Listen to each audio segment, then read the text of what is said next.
Pohon beringin tegaknya tinggi, kalau rendah menyapu bumi, menghibur aku, menolong aku. Bertiuplah, oh angin bayu, laju, laju, buai. Assalamualaikum, apa khabar semuanya? Anak-anak Mak Jah, cucu-cucu Mak Jah di luar sana. Apa khabar semuanya sayang-sayang Mak Jah? Walau di mana saja berada, Mak Jah mendoakan semoga anak-anak, cucu-cucu di luar sana berada dalam keadaan sehat walafiat, diperbanyakkan rezeki, dipermudahkan segala urusan dunia dan akhirat. Amin. Masya Allah, anak-anak.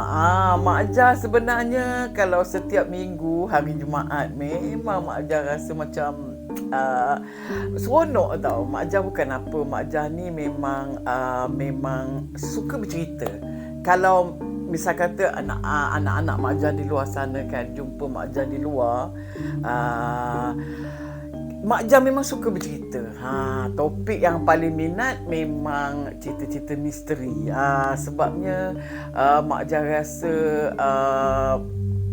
dekat tau. Bila kita kalau dekat luar tu kita rasa kita macam ada chemistry. Kita apa kata orang, berkongsi pengalaman tau. Itu Mak Jah suka benda-benda macam tu. Mak Jah suka.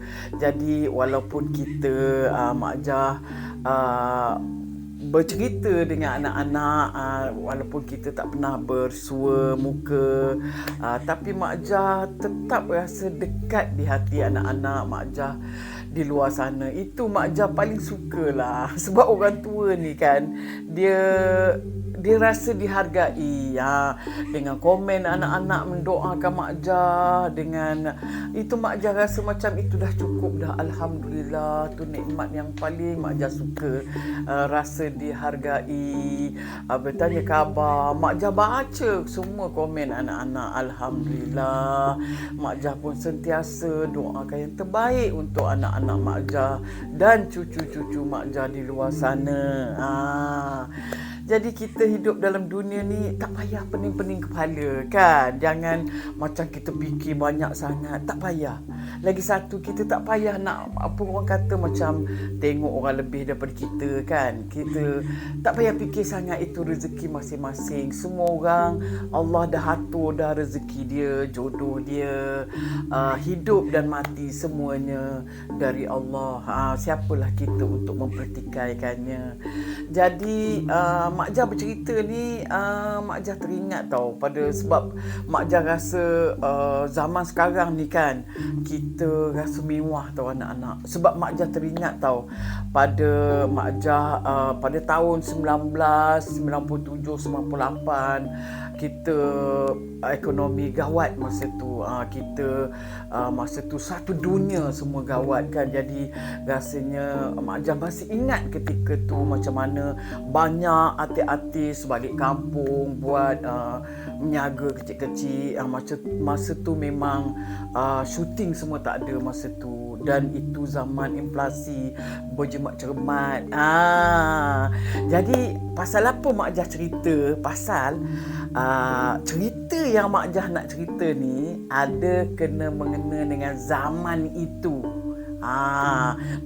Bagaimana pengalaman seorang pembawa teksi lah, taxi driver ni, kerjaya dia bawa teksi, dan macam mana pengalaman dia di zaman gawat dulu tahun 1997 dan juga 98. Jadi cerita yang Mak Jah nak ceritakan ni, nak kongsikan ni, mengenai seorang pemandu teksi ni pada zaman itu. Pada tahun 1997, di 98, kita masih gawat masa tu. Jadi sebagaimana yang anak-anak tahu kan, semua orang susah masa tu, semua kena berjimat cermat. Termasuklah seorang pemandu teksi ni. Nama dia Mak Jah tak tahu kerana apa yang Mak Jah baca itu nama samaran dia. Jadi dia kata pada zaman tu memanglah dia kena berjimat cermat kerana katanya pada zaman tu tambah pula bawa teksi kan, gaji pun gaji hari. Kalau ada penumpang barulah dia dapat duit, kalau tak ada dia susahlah, tak ada duit kan. Jadi duit pembawa teksi ni pun bukannya banyak mana sangat kan anak-anak, kita pun tahu. Jadi dia kata dia berkongsikan pengalaman dia, apa yang berlaku, pengalaman seram dia, memang sangat seram anak-anak pada masa itu dia kata. Jadi dia ni seperti biasalah, setiap hari dia akan pergilah ke, kisah ni berlaku di Kuala Lumpur anak-anak. Jadi dia kata setiap hari dia pergilah bawa teksi dia tempat yang banyak pakai teksi tu kan, nak cari customer kan, nak cari penumpang. Jadi dia setiap hari dia pun pergi awal pagi sampai ke malam pergi. Hari yang pertama, tak ada orang, tak ada customer anak-anak. Dia tak dapat customer. Jadi dia pun macam sabar je lah. Lepas tu, dia pun besok tu, dia balik dengan perasaan yang hampa lah kerana memang dia tak dapat customer. Jadi hari yang seterusnya pun macam tu juga. Dia pergi lagi. Dia pergi ronda-ronda apa semua. Dia panggil orang, nak teksi. Semua orang geleng kepala. Semua orang tak nak ambil teksi dia. Itu dia fikir tau. Dia kata gawat betul ke zaman sekarang ni. Kenapa dia kata teksi orang lain semua ada customer, tangkan teksi dia ni memang orang tak nak naik teksi dia. Jadi dia pun tak boleh buat apalah, rezeki masing-masing kan. Jadi dia dah masuk hari yang ketiga, sama juga. Dia sampai dia panggil orang, kata nak teksi orang semua tak nak. Jadi dia pun dah hari keempat, hari kelima, dia dah mula resah anak-anak ni, dia dah mula stres. Sebab apa?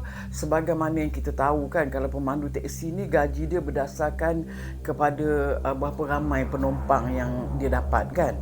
Jadi dia memang stres. Dia kata pada malam tu, dia kata malam kejadian tu, dia memang sangat-sangat stres masa tu. Dia kata pasal dia dekat seminggu dah dia tak dapat customer. Jadi dia fikirlah macam mana cara hidup lagi, duit dah makin berkurang. Memang stres betul dia kata malam tu. Jadi dia kata bila dalam keadaan stres macam tu anak-anak, dia pun termenung. Apa dia nak buat, dia kata. Dia pun tak tahu. Tiba-tiba dia kata dengan perasaan yang macam resah, gelisah, stres, dia pun bawa je lah teksi dia. Dia bawa dengan tak tahu ke mana hala tuju. Dia main ikut aja naluri dia. Dia bawa, dia drive. Dia kata dia drive. Dia sampai ke Melawati. Jadi dia pun tak tahu kenapa dia pergi ke situ. Jadi dia pun drive sampai ke Melawati, taman perumahan kat situ. Pada tahun tu banyak, Melawati pun pada tahun tu banyak pokok-pokok besar dia kata kan. Dia kata lepas tu dia pun ikut aja naluri dia jalan. Mula-mula dia lalu kawasan perumahan, kod adalah customer dia dapat, dia kata kan. Lepas tu lepas lalu jalan perumahan tu, dia lalu pula kawasan yang agak gelap sikit, banyak pokok-pokok besar kiri kanan dia kan. Jadi dia kata bila dia lalu situ jalan tak elok, jalan berlubang-lubang. Jadi teksi dia pun dia bawa, dia drive terhangguk-hangguk, terhenjut-henjut pasal berlubang. Lampu pun tak berapa ada. Dia macam ada sikit-sikit je, dia gelap, kawasan tu gelap. Jadi dia pun dengan perasaan yang macam pilu, memikirkan masalah ekonomi dia. Dia kata Allah, tak tahu nak buat apa dah. Lepas tu dia macam rimas, dia rasa rimas. Dia pun tutup aircon dia. Dia tutup sebab dia rasa lagi rimas bila ada aircon. Dia tutup aircon dia. Dia pun buka semua tingkap. Dia kata lebih baik ambil udara malam lagi segar. Lepas tu dia teringat, sebelum tu dia ada beli satu kaset. Kaset ni adalah alunan ayat Al-Quran. Jadi dia pun teringin nak pasang lah.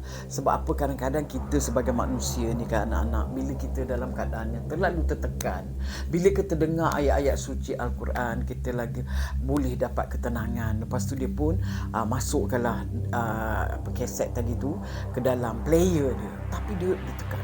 Dia masuk-masuk dia tak berfungsi anak-anak. Player tu dia tak boleh keluar ayat suci Al-Quran tu, dia tak function. So dia tekan lagi beberapa kali, dia try, dia tak berfungsi juga penyudahnya. Tak apalah, dia diam je lah. Dah tak fungsi, nak buat macam mana kan. Jadi pun dia biar je lah. Dia tak dapatlah nak dengar ayat-ayat suci Al-Quran. Dia pun layan perasaan dia lah. Dia drive lagi. Dia drive. Biasalah jalan tu pun gelap dan berlubang-lubang lah. Jalan tak berapa elok. Kiri kanan dia pokok besar dengan lampu jauh-jauh. Jadi keadaan gelap sikit kan. Sekali dia ternampak anak-anak. Dia ternampak seorang perempuan. Perempuan tu dia pakai sari. Jadi kita tahulah kalau pakai sari ni selalunya perempuan India lah kan. Dia nampak perempuan tu tengah berjalan yang terkocoh-kocoh, laju lah kan, macam tergesa-gesa. Dia tengok kan dekat depan tu, dia pun fikir, perempuan ni nak pergi mana ni? Hari dah malam, dah lewat malam, dah macam pukul 12.30 macam tu. Dia tengok kan, perempuan ni pergi mana ni? Dalam hati dia lah, dah malam-malam buta ni pergi ke mana? Terkocoh-kocoh jalan tu, laju-laju. Lepas tu dia seolah-olah dia kata perempuan ni macam dia melarikan diri daripada sesuatu. Dia laju tau. Dia jalan-jalan laju. Lepas tu dia tengok, dia makin dekat. Dia pun pergi makin dekat lagi. Dia nampak perempuan ni memang sangat takut. Lepas tu lelaki pemandu teksi ni pun dia fikir, perempuan ni jangan-jangan ada orang jahat nak kejar perempuan ni ke? Dalam bahaya ke perempuan ni, dia kata. Sebab itu dia berlari laju, dia macam laju. Lepas tu dia tengok lagi, lepas tu dia pun tak sampai hati kan. Biasalah anak-anak, bila kita tengok orang yang dalam kesusahan kan, kita pun rasa macam nak tolong kan. Jadi dia pun pergi depan lagi, dia pergi dekat dengan perempuan tu. Dia tengok perempuan tu tak berkasut anak-anak. Lepas tu dia terdengar bunyi. Bunyi bulu mak Jah dah meremang. Dia terdengar bunyi gelang kaki. Perempuan India kan dia suka pakai gelang kaki. Bunyi dia macam cing cing cing cing. Macam tu. Macam kalau dalam cerita Hindustan, cerita Tamil kan, dia kalau perempuan India menari kan ada bunyi cing cing cing. Dia macam tu lah. Bila dia perempuan tu lari laju, bunyi tu lagi kuat. Cing cing. Lepas tu dia pun kesian, dia pun tegur perempuan tu. Adik, dia kata. Bila dia tegur perempuan tu, sambil dia bawa teksi, perempuan tu sebelah sini kan. Adik, dia kata. Perempuan tu berhenti anak-anak. Perempuan tu berhenti sebab perempuan ni dia menghala sama dengan arah teksi ni. Dia bukan melawan arus macam ni tau. Jadi perempuan tu berhenti, teksi tu, driver tu dekat sini kan, pemandu sini, dua tingkap dibuka, perempuan tu berhenti. Jadi dia tak nampaklah muka perempuan tu, dia nampak badan perempuan tu aja. Dan dia pun tanya lagi. Bila perempuan tu berhenti, pemandu teksi ni tanya, "Adik," dia kata, "adik nak ke mana ni malam-malam ni? Dah pukul 12.30 ni, nak pergi mana?" Jadi bila dia tanya macam tu, perempuan ni dia membongkokkan badan dia anak. Dia membongkokkan badan dia. Ialah macam kita kan, kita nak cakap dengan orang yang di dalam kereta kan, kita bongkok macam tu. Dia bongkok macam ni. Masya Allah, Allahu Akbar. Anak-anak, Masya Allah, Allahu Akbar. Tahu apa yang pemandu tu nampak anak-anak? Muka perempuan ni anak-anak, muka dia hodoh betul. Lepas tu muka yang dah macam mayat. Lepas tu dah berulat anak-anak, berulat. Tapi mata dia merah. Dia seolah-olah dia pandang macam ni. Lelaki ni dia meremang betul, meremang. Dia kata dia rasa macam napas dia dah rasa berlaju gila. Napas dia rasa macam nak terputus jantung dia bila dia tengok. Dia terkejut betul anak-anak. Sebab dia mencenguk macam tu kan. Lepas tu dia kata apa lagi, dia pun pecut teksi dia. Bila dia nak pecut aja teksi dia anak-anak, tiba-tiba anak-anak, radio dia berbunyi sendiri. Yang tadi dia tak berfungsi kan. Macam rosak. Ini dia berbunyi sendiri anak-anak. Aduh, belum Roma. Bila radio tu berbunyi sendiri, dia berbunyi lagu India. Lagu Tamil. Dia bunyi lagu Tamil. Bukan main lagi lagu Tamil tu dengan bunyi gelang kaki. Dia iringi dengan bunyi gelang kaki. Cing, cing, cing. Bunyi gelang kaki macam cerita Tamil tu kan. Dengan muzik-muzik apa, lagu-lagu India ni, lagu Tamil. Lepas tu dia pun tak tahu nak buat apa dah. Dia sangat takut masa tu.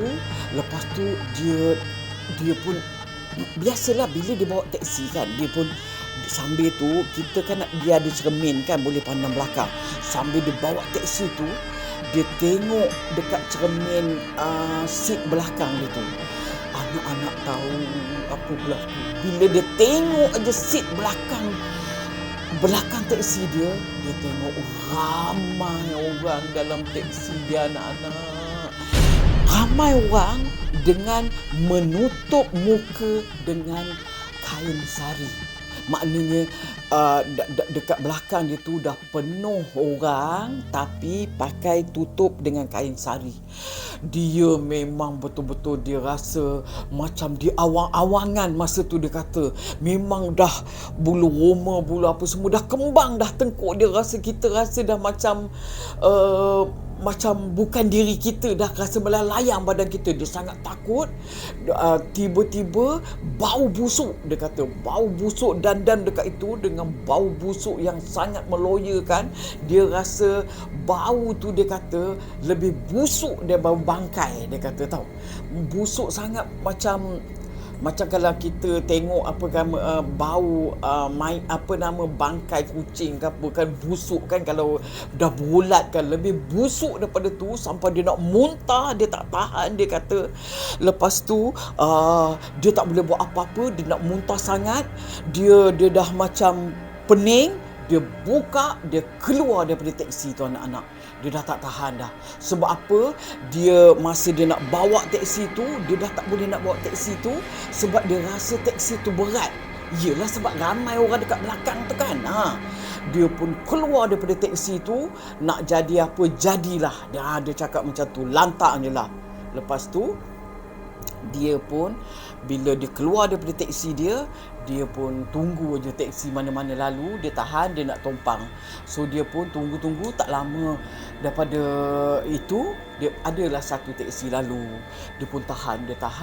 Kebetulan kawan dia anak-anak. Lepas tu dia pun naik teksi kawan dia. Lepas tu kawan dia tanyalah, kenapa kau letak teksi kau dekat situ, rosak ke apa ke, tiba-tiba kau naik teksi aku. Lepas tu dia bercerita dengan kawan dia anak-anak. Dia kata apa yang berlaku dekat dia. Dia cerita daripada awal sampai ke akhir, sampai apa yang dia nampak perempuan India tu semua. Lepas tu bau busuk dekat teksi dia apa semua, sampai dia nak muntah apa semua. Dia cerita dekat kawan dia. Lepas tu sambil tu kawan dia bawa teksi lah. Lepas tu kawan dia kata, kalau macam ni teruk ni kejadian yang dah berlaku dekat engkau ni kan, kalau macam tu dia kata jangan berdiam diri. Lebih baiklah kau pergi jumpa ustaz mana-mana supaya pulihkan balik aura kau tu. Takut kau dah kena apa benda yang tak elok kan. Jadi pun dia pun ambil keputusan, dia pergi jumpa dengan ustaz. Dia pergi jumpa dengan ustaz, dia berubat nak pulihkan balik apa yang berlaku dekat dia. Apabila ustaz ubatkan dia anak-anak, tahu apa yang berlaku. Bila ustaz tu pergi tengok dekat teksi dia, rupa-rupanya anak-anak, bila itu barulah benda tu terbongkar segala-galanya. Bila ustaz tu ubatkan, memang dalam teksi dia anak-anak, di bawah seat belakang dia tu ada satu bungkusan yang dibungkus dengan kain sari. Bila dia buka kain sari tu, bila ustaz tu buka, ada gelang kaki, lepas tu ada tumpukan darah. Lepas tu di dalam tu juga ada macam abu dengan tanah. Jadi benda tu macam benda tak elok lah. Lepas tu ustaz tu bagi tahu benda tu memang ada satu benda yang tak elok lah. Tapi kan lelaki ni pun pelik. Yang pemandu ni lah, dia pelik juga. Siapa dia nak tahu siapa yang bubuh benda tu, bungkusan benda tu dalam teksi dia. Dia pun tak terfikir siapa, angkara siapa, apa tujuannya, dia pun tak faham. Tetapi menurut kata ustaz tu, kemungkinan pasal benda itulah yang membuatkan si pemandu teksi ni dia tak dapat customer. Kerana apabila customer kan, dia panggil customer dah dekat berminggu-minggu dia tak ada customer kan. Bila panggil orang pun orang semua tak nak naik teksi dia. Orang pilih, sanggup orang jalan jauh ambil teksi lain. Tapi orang tak nak naik teksi dia. Dia pun pelik. Jadi lelaki ni, pemandu teksi ni kata kemungkinan disebabkan barang tu tadi, itu yang membuatkan orang tak nak naik teksi dia. Jadi maknanya kita dah tahu dah, maknanya ada tujuan jahat dekat situ, nak menginaya si pemandu teksi ni. Tapi si pemandu teksi ni dia baik, dia memang orang yang baik. Dia pun tak mau ambil pot. Dia kata dia tak mau tahu pun siapa punya angkara, apa tujuan dia tak nak ambil tahu. Apa yang berlaku dekat dia tu, dia anggap itu adalah hikmah, itu adalah ujian daripada Allah. Dan dia selepas kejadian tu, dia kata mungkin sampai sini je lah kejaya dia sebagai pemandu teksi. Dia pun tak nak bawa teksi lagi.